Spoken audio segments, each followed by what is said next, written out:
I've got someone from the East, yes, from the East, and he is one of those people that's been doing good things in the property space. But let me not talk about him whilst he's here. He can tell us his story. Abraham, how's it going? Welcome. Yes, Jack. Thank you very much for inviting me to the hot seat. It's not everybody's seat, so I'm glad that today I'm part of this conversation. As you have said, I'm Abram Mokgahlane of Mokgopo in Limpopo, Right.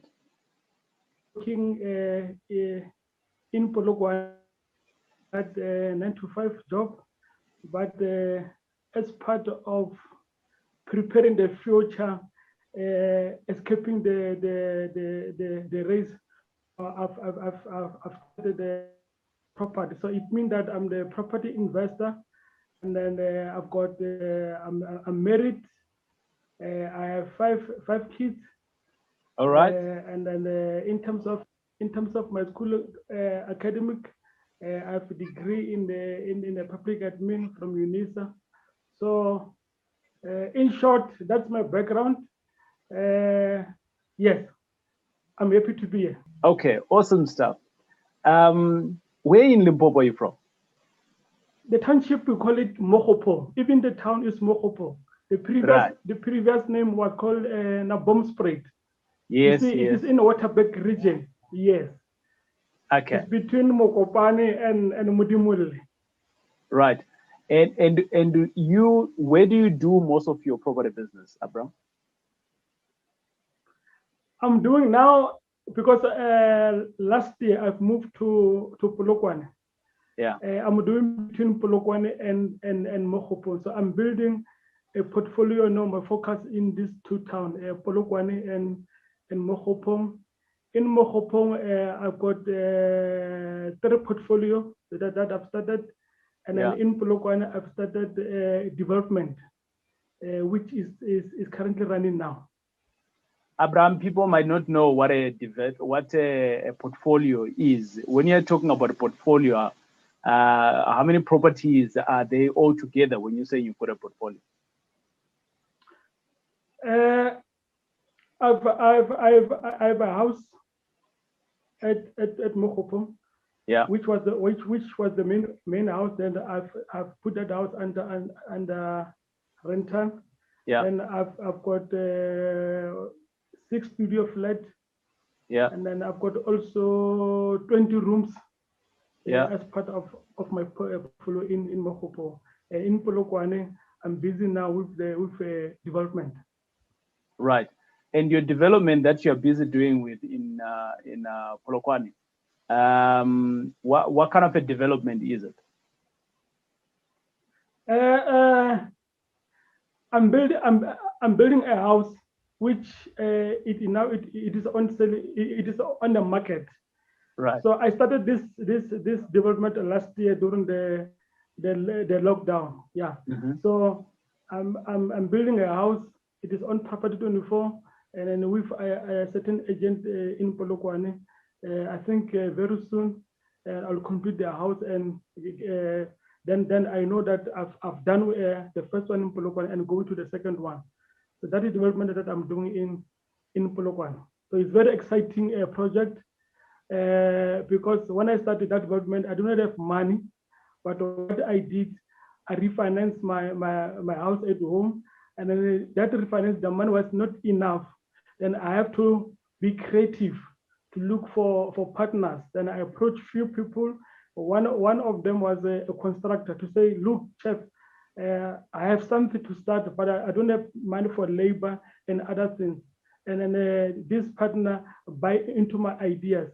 And then so when we assess the service of Bruno to say, Bruno, can you put us a nice structure, a joint venture that we can all of us agree to that, and Bruno assists us to put it the structure to say that how we're going to calculate the issue of profit, because I'm bringing the money, he's bringing the labor, and then other partners which also are involved, they are bringing other building material. So this was the first huge project that I did not have ideas, but because of my coach, who's Mr. Leroy, I was able to navigate in this whole project. Yeah. Okay. And Bruno is what? Is Bruno the lawyer that I know? Yes, the famous property lawyer from Joburg. Because Okay. last year, all these property, all these deals, they started last year around June, July. Right. You see, all these three portfolios that started last year. I joined a property academy, and in which I was doing that 12 module course. Then I was assigned a property coach. Then we start to package all this portfolio. So I'll say that having a coach on my side was very helpful, because it's good to have someone who have traveled this road. Then we can just use his experience and information to navigate the whole thing. Abram, my question to you is that it almost sounds like you are new in this property space, but in the same time, you have actually done quite a lot for someone who is new. That's number one. And then number two, I think the first question that I want to ask you is, you've got a job, and within that job, you're still employed, but then now you're doing property on the side. What have made you to start to do property? Look, before I moved to Polokwane, I think 6 or 7 years ago, Yeah. I was having a house in one of the township in Waterberg, Mudimule. Right. And then I bought that house for 30,000. Oh, 30,000. When was that? 2011, 2012, somewhere there. All right. Yes. And then after a year or 18 months, I got married. Then my wife said, no, we need to move out of that township, go to my own township, Mohopo. Then I put that house for sale. That house will give me 300,000. Oh, but that deal.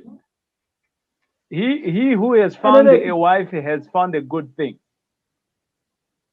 Yes, because of that wedding and marriage, starting to build a family, we have to move and opportunity to open. But I do not see that there is a bigger things into a property industry, you see. And I took it light. So I started to open these smaller shops. I started Chisanyama, I started deco and event management, but all of them did not work out. And then 2019 is where I start following the man, they call it Jack Torai.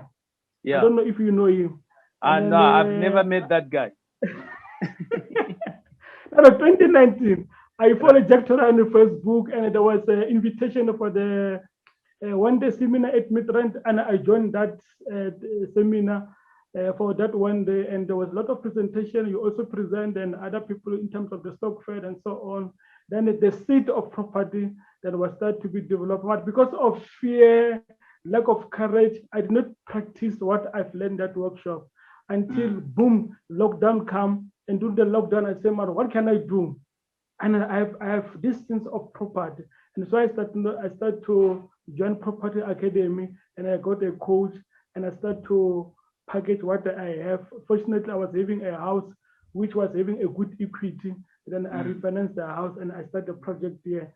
And then around November, December, I saw another opportunity in Mokopo where they were selling 20 rooms. And I do not have money, and they were saying to me, they want 700,000. I said, no, I can't afford that, but I'm putting 500,000 on the offer.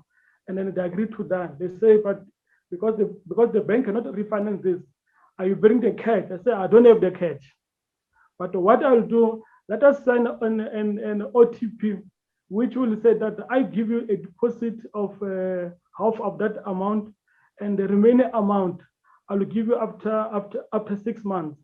Yeah. But what is the catch here is that immediately I must take over the property. And the 1st of November, I took over the rental of the property. Then January, I finished paying off the that property, and now we're busy transferring that property into my name. Oh, and so I almost want to, I like your journey. I can see progress. I can see you're closing deals, which is good. I can see that you're going out of your skin. We can't even think that this guy comes from a small town in a township with the things that you're doing, being creative, right? And well done on that. But you're saying to me that when you started, there were you went for the courses, but there was fear, Yes. right? What were you afraid of? What was my? What were you afraid Can you of? repeat that question? Afraid to you see, most of the people were afraid to fail. Yeah. We're not sure that if I start this project, I'm going to fail or I'm going to succeed. And Yeah. not realizing that until you started, you'll never know what will be the outcome. You see, I was lacking the courage to start, and then I think also because of the surrounding that I was living with, it where there was no a lot of information in terms of property. There was no people who can lead you. Like when you have a coach, when you network with the people who have been before, it was very darkness for me to say let me start. But little bit by little bit, when the seed started to be implanted in my mind, the mind start to change to see there's a good thing into property. And when I start to remember the 30,000 house, I said this thing is doable. You see, if I can buy property for 30 and sell for 1,000, this is doable. And sometimes it doesn't need money. You see, was the last deal that I closed in January. This guy was he's selling the house. It was 2 houses. I said, no man, I don't have the money. Can we do rent to rent? Yeah. You see, and the guy said, no, I don't understand what is rent to rent. I said, no, you rent to me. Now I'm going to find other tenant. You see, you tell me how much do you want for a house, and I'll pay for that. And I'm going to look for the tenant. And the guy agreed. We signed a deal. The first of February, the 2 houses are full with my tenant. About 10 of them. I'm paying a certain amount, but I'm making money out of nothing. I think I need to come to Makopane. It sounds like there's more deals there. Yeah. But what I like about Limpopo or whatever is that there is a lot of opportunity. If you look to Mudimul, Mokopo, Mudimul, Villa, and Tawazim, these are the small town, and the land is still available, but also at a lower price. I mean, if I was sharing with other people what I'm doing, and this guy just bought a house for 500,000, and he for a bond is paying 4.5. Now he's making more than 10,000. He say, hey, but this is possible. This is it's possible. It can happen. Unlike going to a bigger city where the townhouses are very expensive, the return on investment is not good. Unlike when you focus on these towns that are still emerging in Limpopo. I see. I know that my business my business model at the moment is focused on the big metros. But I've been doing a lot of work in the background to start seeing which other emerging cities can I actually start working into. And I understand very much emerging cities or emerging towns. Because I remember when I was working at the banks, if you take something from an established place, be it, at the bank, for instance, South Africa is seen to be, in the economic hub for Africa. So a lot of things do happen here. But you wouldn't believe it that, for instance, we haven't seen checks on the streets for, I don't know, maybe for the last 10, 15 years, right? But yet, in some of the African countries, checks are still there. And when you are talking about introducing EFT, they still are shocked. Like, what is EFT? But that's the nature of an emerging market. right? Yes. And you have that benefit because you come to Joburg all the time. You see what is Yes. happening here.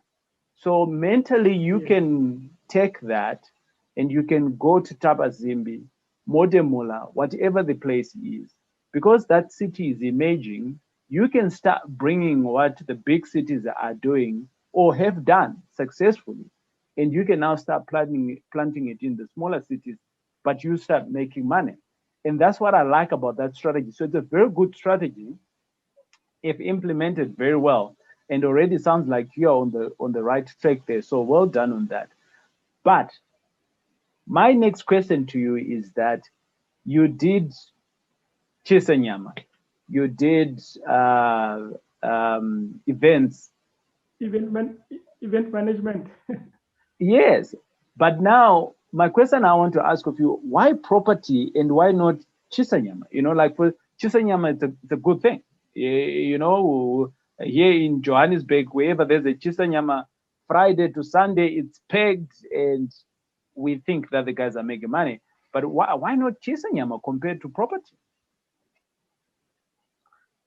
You see, with Chisanyam, when I started, I did not have more information, lack of business management, understanding the industry of the Chisanyam and so on.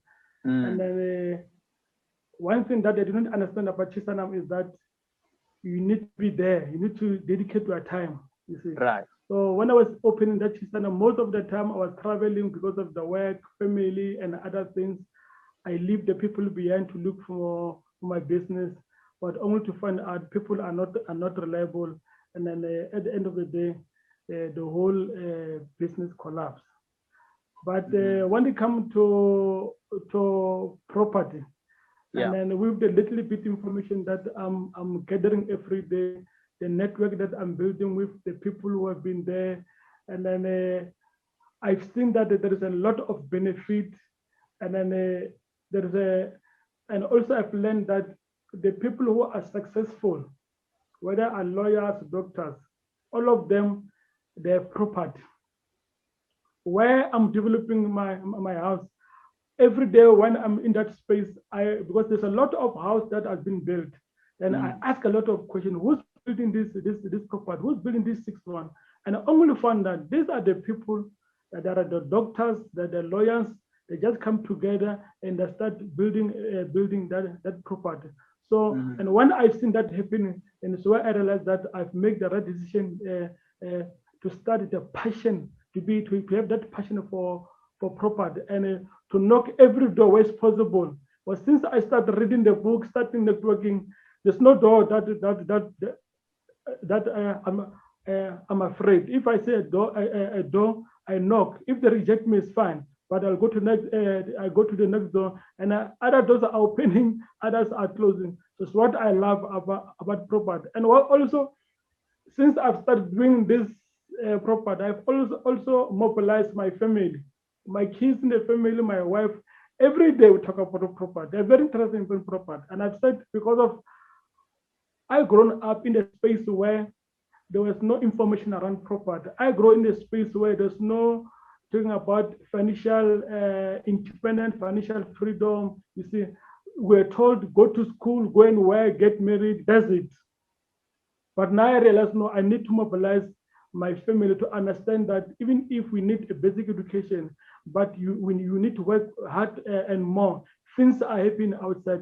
Then whatever books that I'm reading, I've read The Richest Man in Babylon. From there, I say, my kids, all of you go and read and come and tell us what are your key take in that book. So it's now become part of our life in the family. So that's the reason that I'm very passionate about property now. I like what you're doing. I think a lot of people that go into property, the one thing that we miss is actually to know that property can become a family business, and it is a family business. And the beauty of it is that when you buy property today, everything might just fizzle away in the next generation. But I think what you are doing, you're setting up your kids but you're not forcing them to say, look, when I am gone, the day that it comes when I go and see Jesus, it doesn't mean that you have to have property. It doesn't mean that. But you are giving them the opportunity to say, look, you can do this if you want to. And maybe they want to do something else differently, but their foundation in terms of wealth, it will be solid because they're getting it from you as a father. They are seeing it on the ground from you. So you're really imparting something that is very, very strong and well done on that. I like to do the same. Yeah, so well done on that one. I want to go back to your 100%. deal, Abram. I want to go to your deal, Yes. the rent to rent one. Where is that deal? That deal, it is at Mokgahlane also. Okay. The main street in the town is Tabombek. So there is a house there. There's a 2 house. I've signed 3 years contract for renting, and then I subdivide the house nicely so that I can increase the rent. Then the 1st of February this year, it was full occupied. The end of this month, I know Ching is in. I pay the owner his money, I get mine. So I was telling other guys that this is one of the strategies that we can enter a property business without owning anything. Right. Because in that deal, I don't put any cent in the table. What I'm doing just to manage the house, ensure that the maintenance is done, and so on. That's it. I like that strategy because it really does speak to a couple of people. I think it speaks to, for me, that deal, I think it speaks to, number one, to a person who is tasting property. They're not so sure whether this is for them, and they're not so sure whether they want to do it, or they're not so sure, right? So if you are to do a rent to rent, if it doesn't work out, then you can leave, all right? So you haven't wasted a lot of money. That's option number one. Option number two is that it's for people who potentially might not have money at the time, but you can build your kitty now, right? So people that have excuses to say, I don't have money, I don't have money. A rent to rent is there, right? Or maybe your financial status is not right, your credit reports is not right, you are not employed, or whatever the case is. Now that you can go into such a deal, what you can actually do now is the money that's now coming from there, you can use it to rectify your problems, and then thereafter you can grow from there. And I like that rent to rent. No. How much are you renting this house for? I mean, how big is it? Just give us a picture of what it looks like.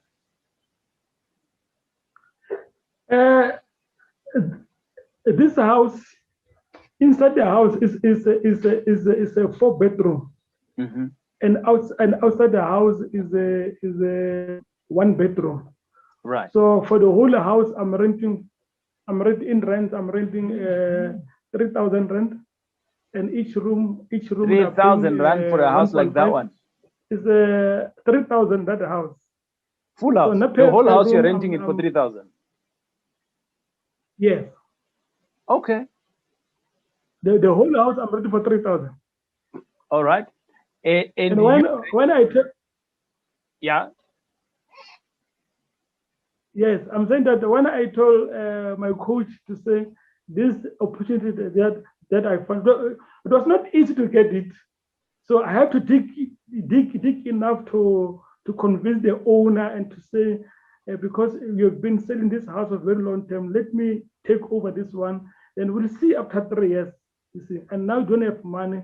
Let me give a deposit of the same amount of the rental that you want, and then every month I'll give you 3,000. And then I got a contract. We signed a contract.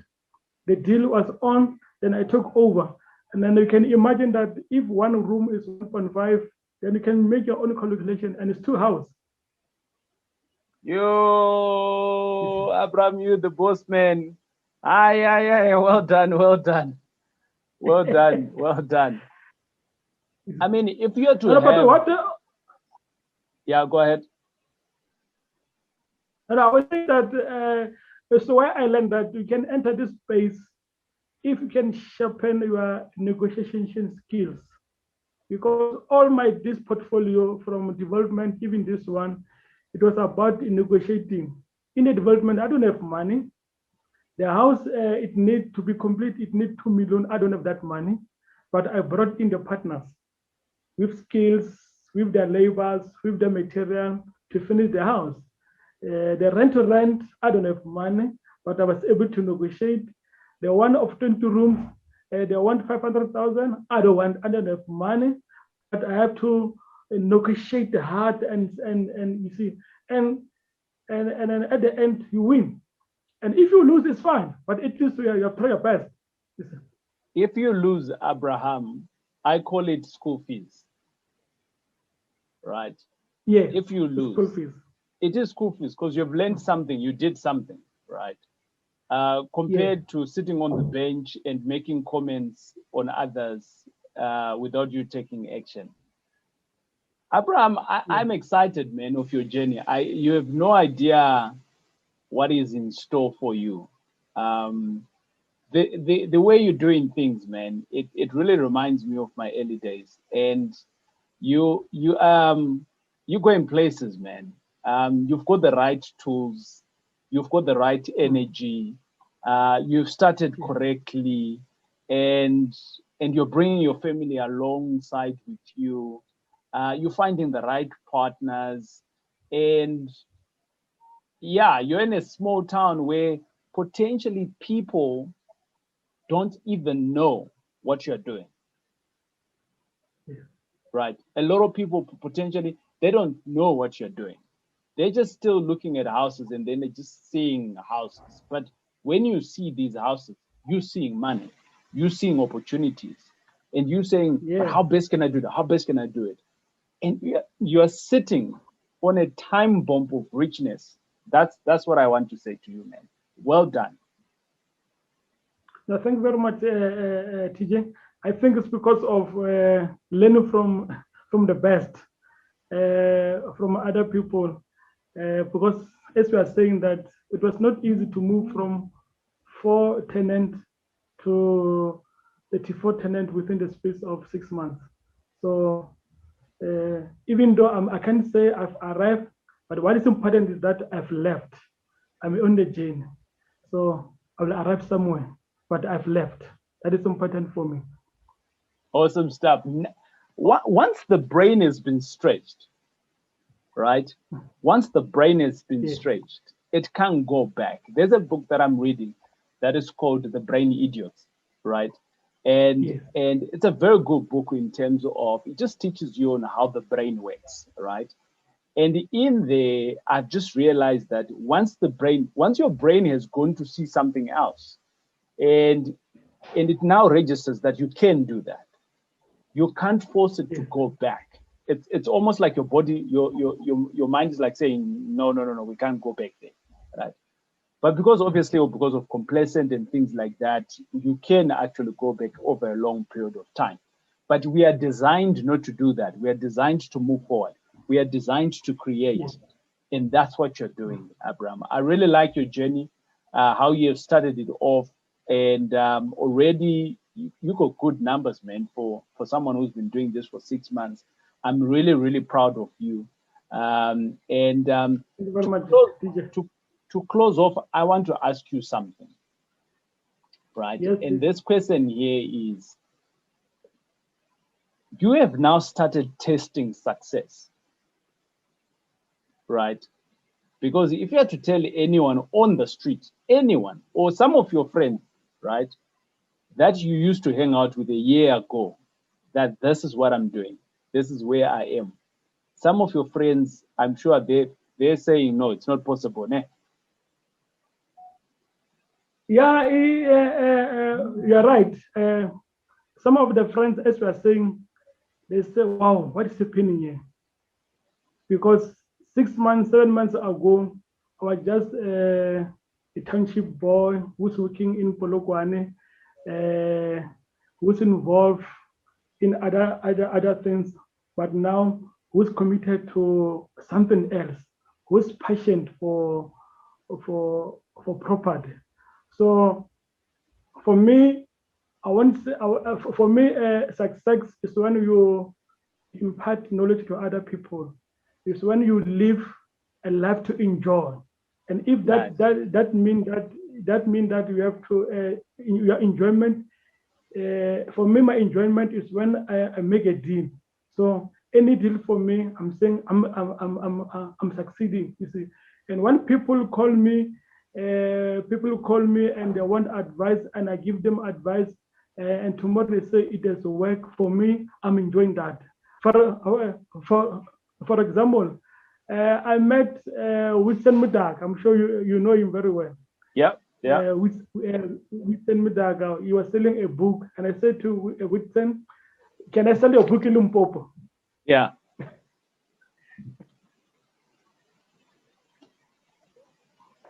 Yeah. Yeah. Right. And I said, Winston, can I sell your book in Limpopo? He said, no problem, Abram. And in Limpopo, I've sold more than 80 books, going door to door. Nice. You see? Nice. And the people, they were saying, wow, who's this person? No, I don't know this person. We met in the Facebook, but I love his ideas. I love his passion for properties. I love what he's doing, you see. And recently I've met at the seminar last year around December. We have a seminar. That's why I started to know who's Winston Mudak.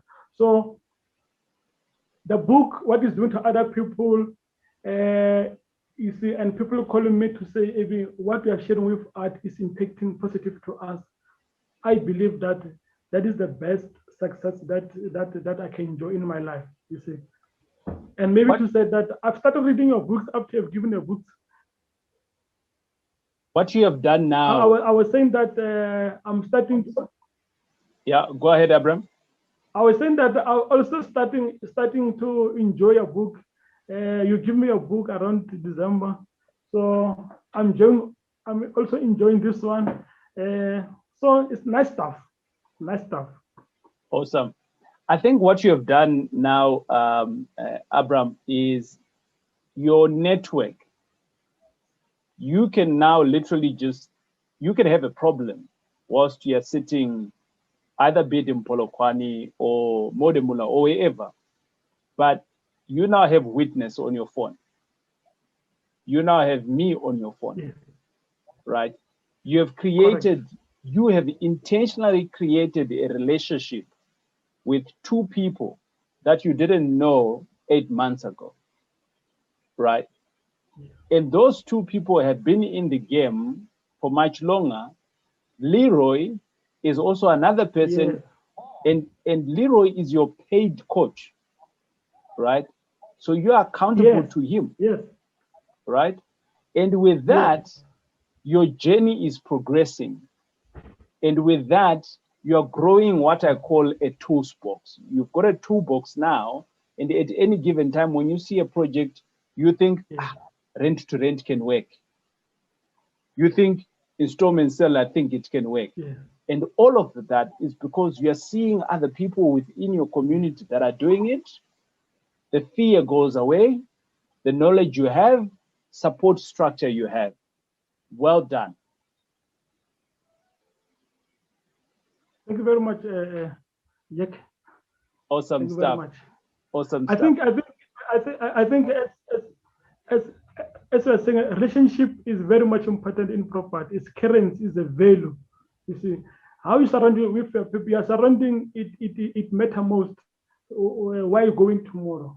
You see, it's why I've learned that surround with the people who share the same minds, the same vision, the same goals. That is important.